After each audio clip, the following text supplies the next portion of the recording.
Hello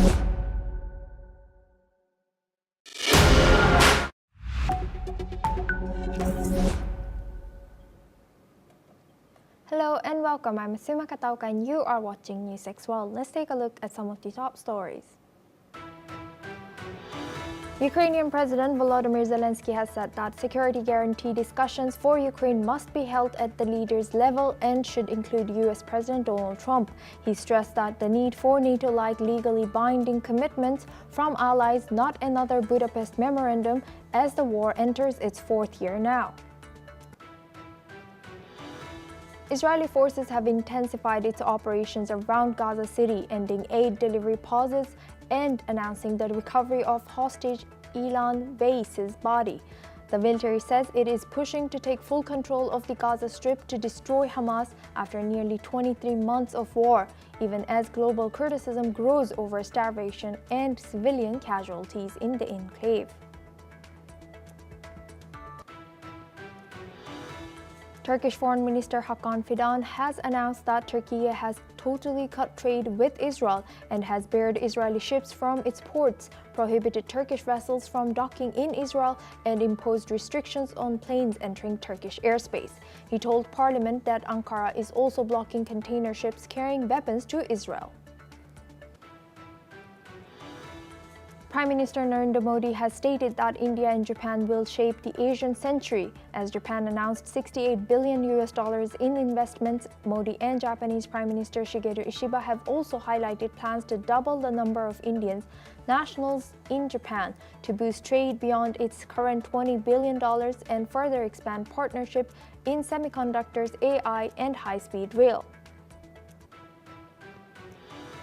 European Union defense ministers have arrived for an informal meeting to discuss regional security and defense cooperation. EU Foreign Policy Chief Kaja Kallas and defense ministers from Denmark, Lithuania, Estonia, and Germany provided opening comments. The session marks the start of discussions on joint military and strategic initiatives. Thailand's Constitutional Court has removed and suspended Prime Minister Paetongtarn Shinawatra and her cabinet over earlier border dispute with Cambodia. The 9-judge panel ruled that she failed to uphold ethical standards during a leaked call with former Cambodian leader Hun Sen.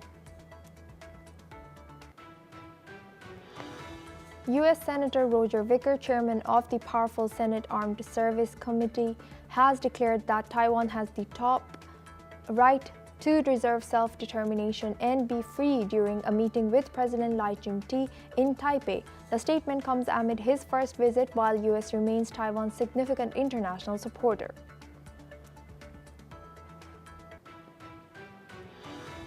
Mauritius Prime Minister Navin Chandra Ramgoolam has dismissed Central Bank Second Deputy Governor Gerald Sanspure after a public rift with Governor Rama Sitanen. Ramgoolam has told that the standoff was unacceptable, while Sanspure announced he would address the issue in a press conference, according to media reports.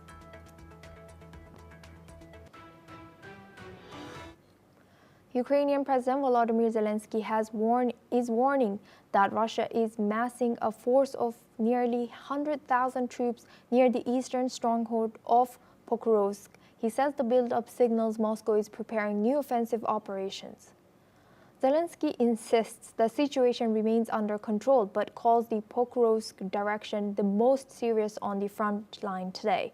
At the same time, he is urging faster delivery of U.S. weapons purchased for Kyiv by NATO allies. He says the arms corridor must work more quickly to strengthen Ukraine's defenses. The appeal comes as Kyiv braces for intensified Russian attacks in the east. Let's have a look at what the Ukrainian President Volodymyr Zelensky has said. Є з американською стороною кілька питань. Перше питання – програма PLO. Ми купуємо зброю Сполучених Штатів Америки. У нас є Данія, Норвегія, Швеція на 500 мільйонів, Німеччина на 500, Канада упродовж нашої зустрічі 24-го з Карні.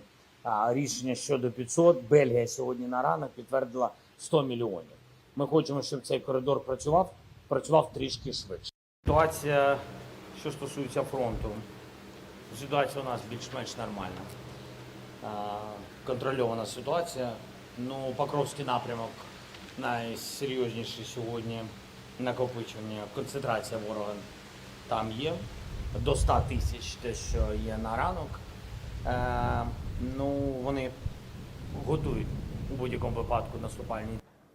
This comes as Zelensky's chief of staff says Russia is deliberately dragging out hostilities, refusing to meet for the talks. He discussed Moscow's unwillingness and the latest strike on Kyiv during a meeting with U.S. envoy Steve Witkoff, stressing urgent Western support. Meanwhile, France and Germany have pledged more air defense support to Ukraine after massive Russian strikes, saying Moscow shows no intent to end its war despite ongoing international diplomatic efforts. Now, for this discussion, we're joined by Mark Sutherland. Welcome, Mark Sutherland. Let's dive into our first discussion with Mark. He's a geopolitical analyst, joins us live from London. Given Zelensky's call for faster delivery, while saying that the situation is under control, it seems that it's critical that the situation is maybe not under control, but critical. So how do you make up of this? Asuma, good to be with you.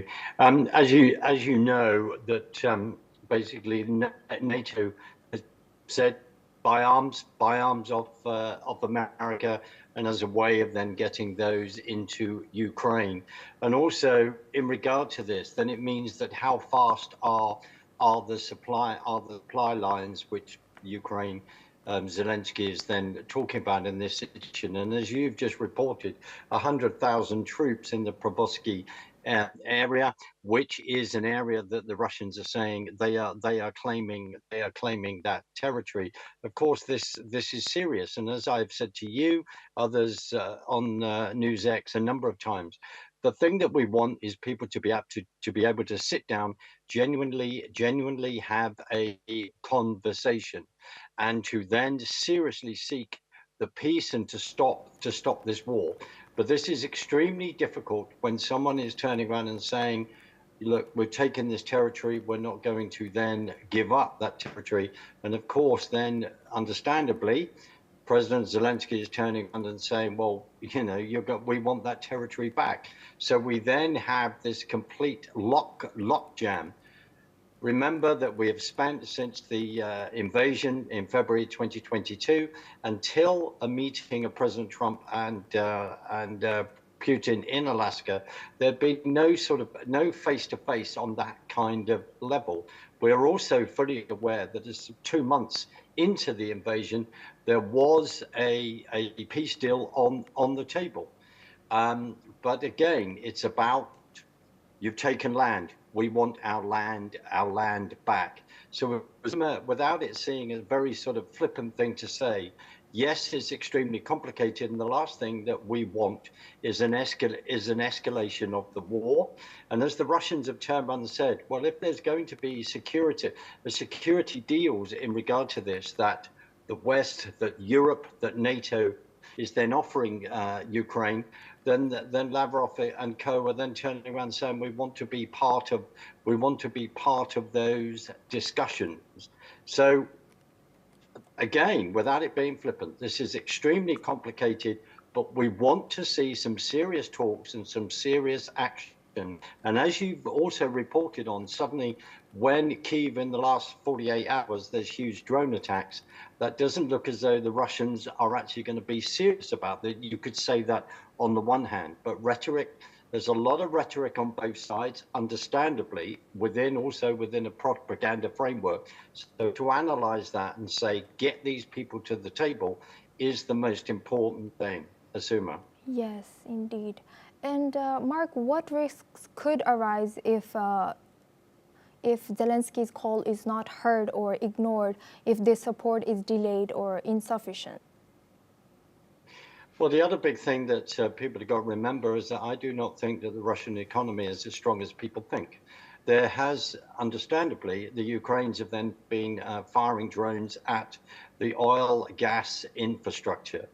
The Russians rely on that in selling oil and gas around the world. We've talked about they have this ghost fleet, and that sanctions, again, another set of sanctions need to step up to bring that price down to then put them in a position where they then can't afford this war. If you then analyze it to say that 50% of their economy is then on this war level, then that is extremely serious, because in the end, at home, Russians will be turning around and saying, well, this money is not being spent on schools and other infrastructure that actually better our lives. All of this is being guided into a war, plus the amount of soldiers that the Russians have lost in preparing this war, Asuma. Thank you, Mark, for sharing that insight. Please stay with us as we stay on this topic now. China's foreign ministry spokesperson Guo Jiakun, during a press briefing, has said that dialogue and negotiation are the only viable solutions to the Ukraine crisis. Guo Jiakun urged all parties to avoid escalation, spillover, and provocations. His comments come after Russia launched a deadly missile and drone attack on Ukraine's capital. China urged all parties to work towards a political solution and stressed the need to de-escalate tensions in the region. Let's listen into what Chinese Foreign Ministry spokesperson have said. 在乌克兰危机问题上，中方始终认为，对话谈判是解决乌克兰危机的唯一可行出路。我们呼吁有关各方遵守战场不外溢、战事不升级、各方不拱火三原则，推动局势降温，为政治解决危机。 Now we go back to our guest discussion with Mark Sutherland. He's a geopolitical analyst, joins us live from London. Thank you, Mark, for staying with us. To what extent do you think it's realistic and reliable, China's influence to de-escalation in the conflict? Well, we've got to remember that the Shanghai Cooperative Organization will be meeting from the 31st of August, 1st of September. We also have to remember that there is an axis going on within China, within Russia, also India, the BRICS, the whole BRICS group of countries. They want a different hegemony. They want a bipolar world. So that is what is behind this. They're also trying to offer support to a country that they would say they're allies as well, and because they want influence, it gives them a good, PR on the stage. But I will also be fair that anyone is actually calling for people to be able to sit down in all seriousness to be able to stop this war. That's not necessarily a bad thing. But as I have said to you and others on other occasions, we, and maybe for your future guests, are about to say that we have to look at what is behind that all the time geopolitically, as people want influence within the world. And at the end of the day, America is the number one there in regard to hegemony. And when you have China, the BRICS nations wanting to challenge that, they will then look at the PR opportunities that they have in which to then do that, Asuma. And I just underline this. We need to get people to the table as fast as possible, yet again, without seeing escalation that maybe some people would want. I certainly don't. But we need to work hard. People need to work hard to, in fact, do that, Asuma. Yes, indeed. Thank you for always re-emphasizing on that. Thank you very much, Mark, for joining us and sharing that insight. Please stay with us as we come back to you on our last discussion as well. Now we move on. In latest developments, President Trump is seeking to claw back roughly $5 billion in congressionally approved funding for foreign aid programs using a pocket rescission, a rare use of presidential power. The pocket rescission has not been used in nearly 50 years. President Trump made the request in a letter sent to Speaker Mike Johnson. The White House is aiming to cut $4.9 billion in funds allocated to the State Department and the U.S. Agency for International Development. This move is expected to draw backlash. According to reports, the president is aiming to cut roughly $3 billion in funding for U.S. aid, plus an additional roughly $900 million in State Department funds and $445 million in separate peacekeeping aid. Now we are joined by Raymond Vickery. He's a former U.S. Assistant Secretary of Commerce, joins us live from Washington, D.C. Thank you very much, Raymond, for joining us again. Good to see you. Now, given this pocket recession, which has not been used in nearly 50 years, what was your first reaction and what message does this move send about the current administration's foreign policy? Well, thanks again for having me. It seems to me that this is all of a piece with the President Donald Trump approach to international affairs. Basically, he's advocated the position as leader of the free world in favor of some sort of fortress America, where we do not join in cooperation to build peace and prosperity throughout the world. Basically, he had already destroyed the USAID agency. This latest clawback, of course, is notable because it is yet another tactic to override the law. And when funds have been appropriated, and Congress has spoken in the past with very, very few exceptions, those funds have been spent according to the law. President Trump does not recognize constitutional constraints of separation of powers, of the checks and balances which are written into the U.S. Constitution. And so what he's trying to do here is yet another avenue to carry out his basic precept that the United States is some sort of real estate developer, if you will, and that we make transactions with people. We don't have relations. We have deals in which supposedly President Donald Trump and the U.S. come out on top. This is completely unrealistic. It is completely contrary to what Republican and Democratic presidents have done ever since World War II, and which has largely been responsible for keeping the peace around the world. So yes, it's yet another shoe dropping, if you will, in terms of attack on the U.S. Constitution. But it is not unexpected, and I expect there will be more of the same from President Trump. And the rest of the world needs to recognize what they're dealing with in regard to President Trump. Thank you very much, Raymond, for joining us and sharing your insight as always. Thank you very much. Now we move on to Middle East. Palestinian factions in Lebanon have handed over a third batch of PLO weapons from refugee camps in Beirut to the Lebanese Army. The transfer follows an agreement taken place in May between Presidents Mahmoud Abbas and Joseph Aoun. Lebanese Army vehicles entered Burj al-Barajneh camp to collect the arms. Both sides have also agreed to form a joint committee to improve living conditions for refugees while respecting Lebanese sovereignty. Palestinian officials stressed that all weapons on Lebanese soil must be under state control. The move comes as Lebanon debates a wider disarmament plan, seen as also addressing Hezbollah's arsenal. Now for this discussion, we're joined by Keith Vaz. He's a former British minister, joins us live from Atlanta. Thank you, Keith, for joining us. I see you're in Atlanta today. I guess that's different from where we always see you. And now, what does this recent handover of PLO weapons in Beirut signal about the evolving relationship between Palestinian factions and Lebanese state? Well, it is an interesting development.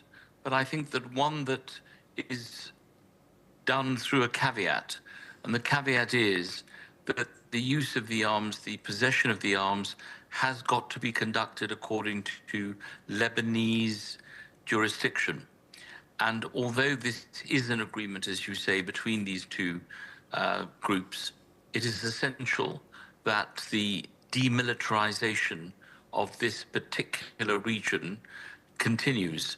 Because as it currently stands, The situation in the Middle East is very complex, very difficult, and one would want to make sure that in getting this agreement completed, that everyone sticks to it and that it recognizes the importance of the weapons not being used on Lebanese soil.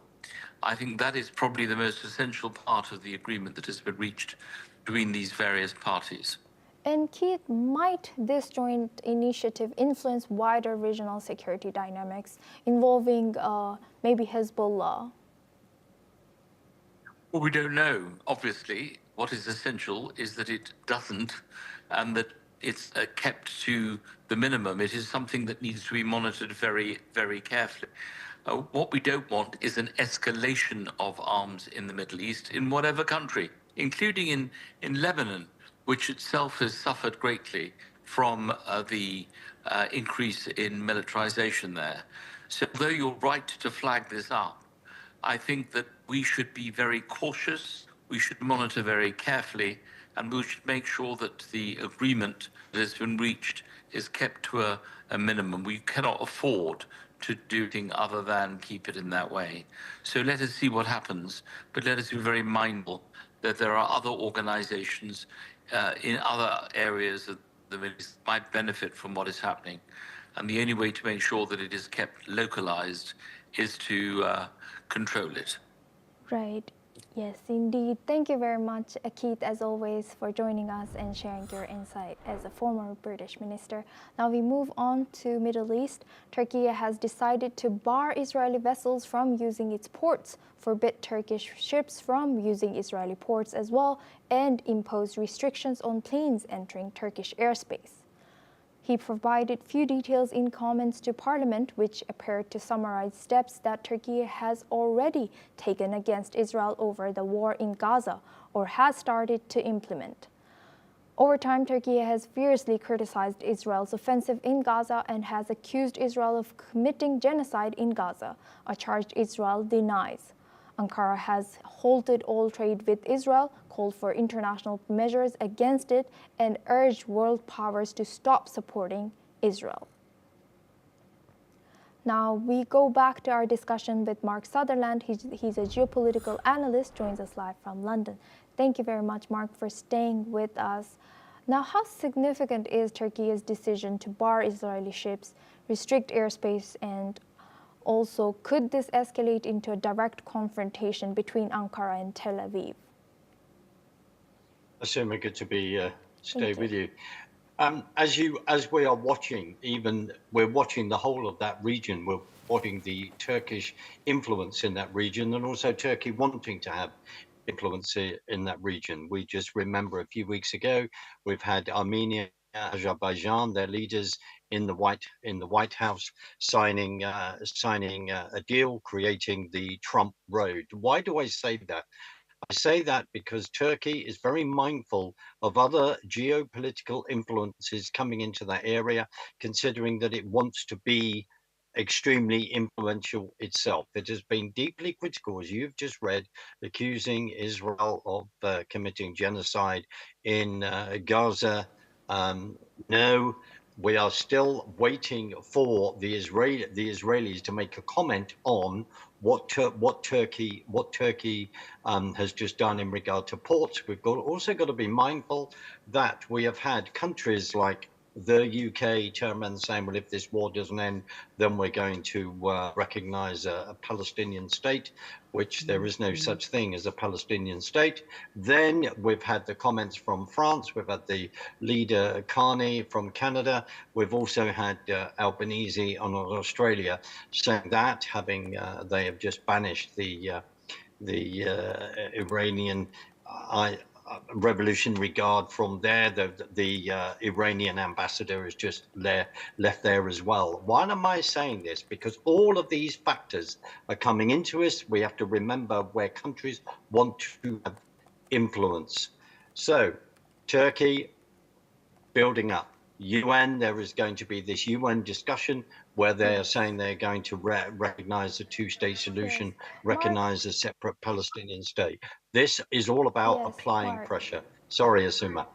Mark, I also want to ask one more question. What impact might Turkey's suspension of all trade with Israel have on other countries in the region? Do you see any other Muslim majority countries following Turkey's lead?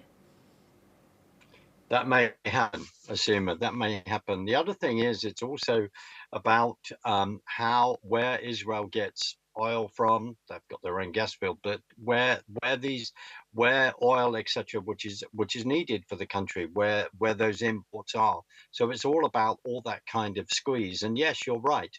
This may have other countries making certain decisions, because people at the end, certain countries, Iran particularly, we have to remember that, with Hamas, with Hezbollah, with the Houthis, the Israelis have just taken out various things in regard to in Yemen with the Houthis. They have responded with a lot of force as the Houthis have been firing rockets into Israel.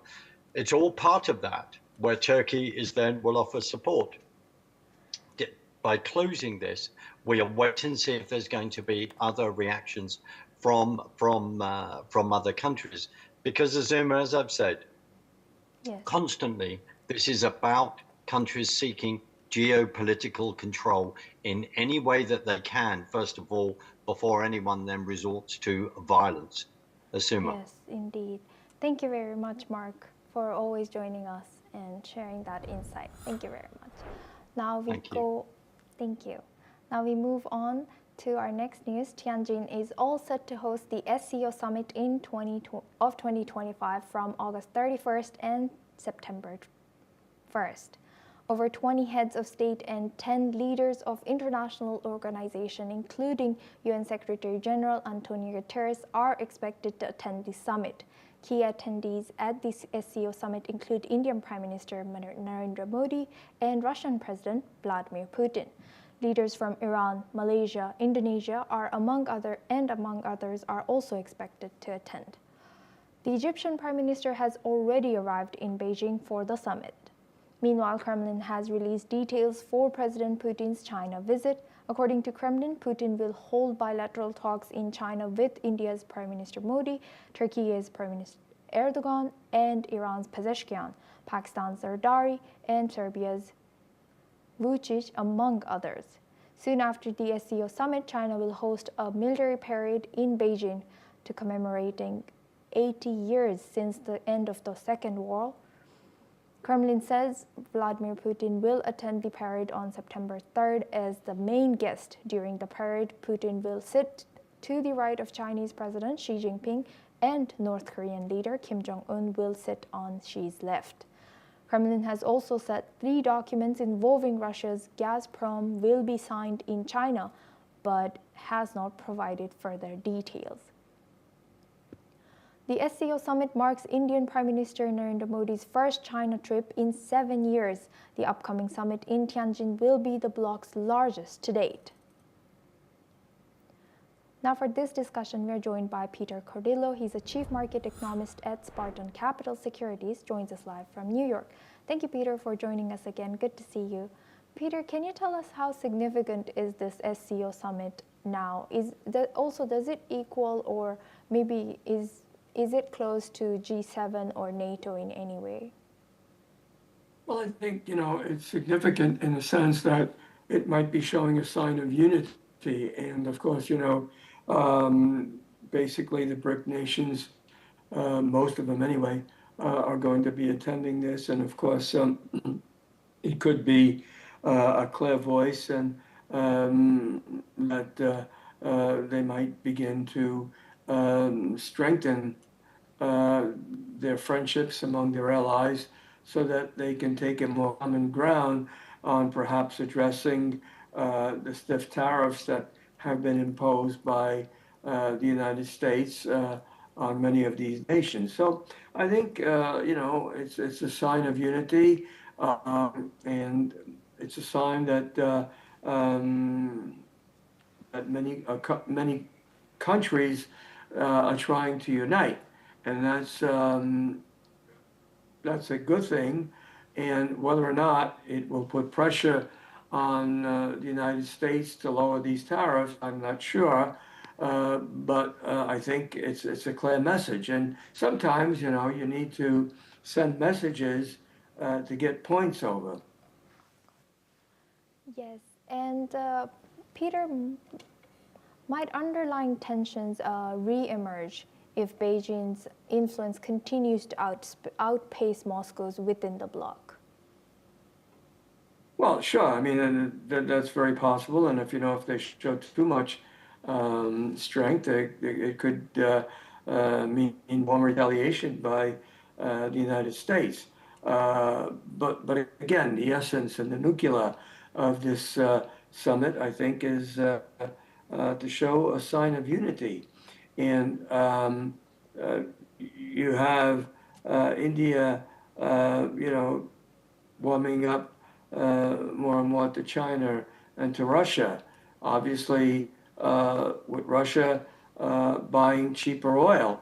And that was one of the reasons why President Trump imposed such a hefty tariff. So I think the message here would be is, look, you know, okay, you know, yeah, we're going to pay for it with higher tariffs here, but we're getting cheaper oil from Russia. So it might be somewhat of a washout, so to say.